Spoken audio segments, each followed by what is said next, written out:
the two Czech Air Force Aerovodochody L-159A Alcas.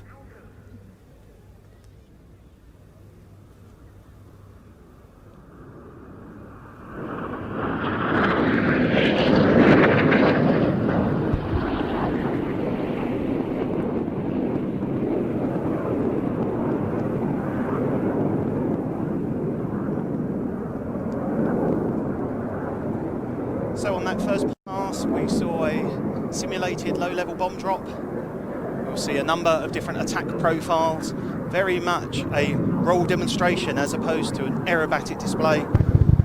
This is what this aircraft does for real, which includes strafing.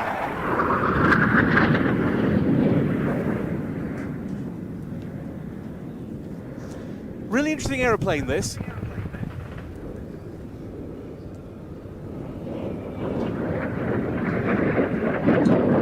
Developed from Aero's earlier L-39 Albatross jet trainer.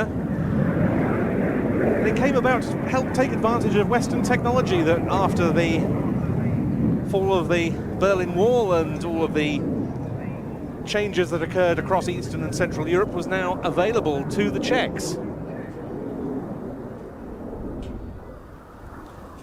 There was an advanced trainer, the L-159B, and then this advanced light combat aircraft, the Alca.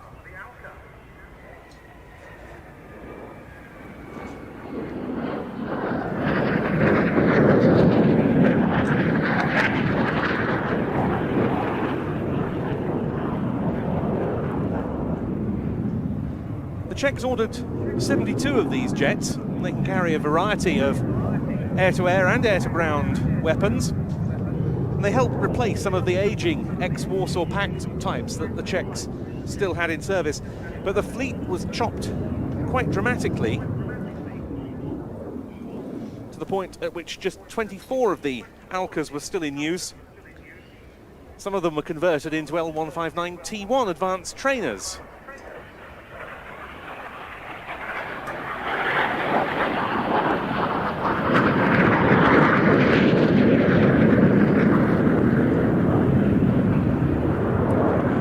And of course what we're watching here is two aircraft, and that is the minimum tactical formation. If you think to those opening passes, we had 3 attack runs probably within about 50 seconds.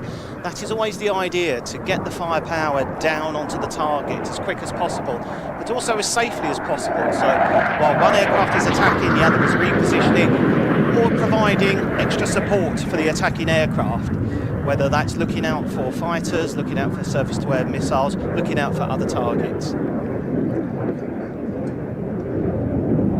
It's now 20 years since the Czech Republic became one of the first 3 of the former Warsaw Pact states to join NATO on the occasion of its 50th anniversary year, the others being Hungary and Poland. And ever since then, Czech Air Force aircraft have exercised very regularly indeed with aeroplanes from the longer established NATO members and taken part in many multinational operations.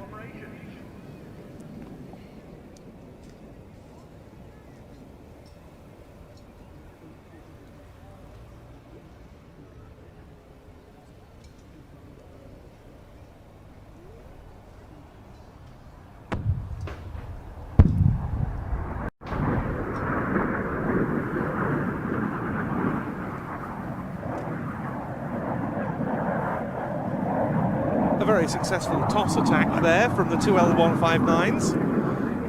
Indeed, the idea being to approach the target fast at low level and pull up at a calculated distance away, and literally release the bomb as you pull up to throw it forward onto the target. And in doing so, you are less vulnerable to the enemy forces that are probably guarding the target you wish to destroy. One aircraft in fast from the right.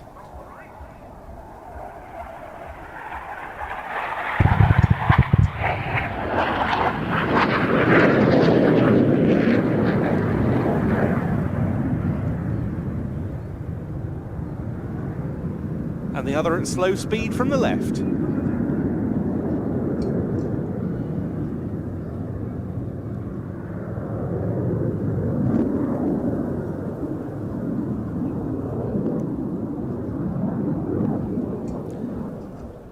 The slow one flying through at about 130 knots. The fast one at 400 plus for the fast-slow overtake.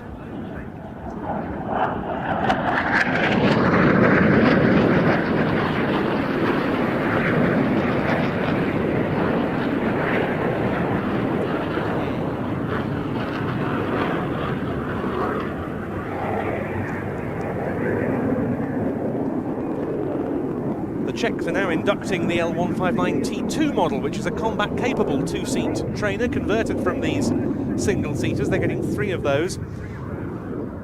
Iraq now flies the aircraft, and a two-seater for Iraq was built new in 2016. It was the first new production L-159 for about 10 years. And 21 of them have been sold to an American firm called Draken International, which uses them for commercial defense contract work with the US forces. They have dubbed it the L-159E and given it, perhaps in recognition of the aircraft's long nose, the name Honey Badger. That can also operate Skyhawks, MiG-21s and Mirages. That's one great collection. It's big business.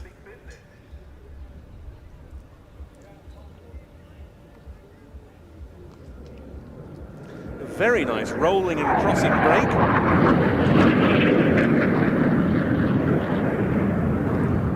So the Alca fitted with 7 hard points, capable of carrying a range of weapons, including the Sidewinder air-to-air missile, the Maverick guided air-to-ground missile, and a variety of rockets, free-fall bombs, and as you've seen on a number of the attack passes today, also a cannon pod.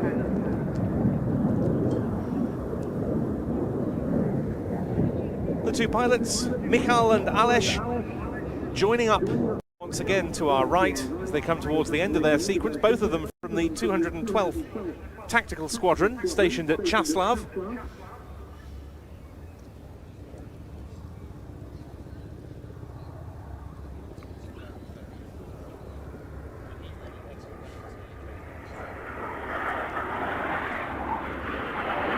Oh, and rolls in opposite directions as they go down the line. Very stylish. And a final wing waggle. That was an excellent display. That was an excellent display. The 2 L-159As of the Czech Air Force and more from that air arm later.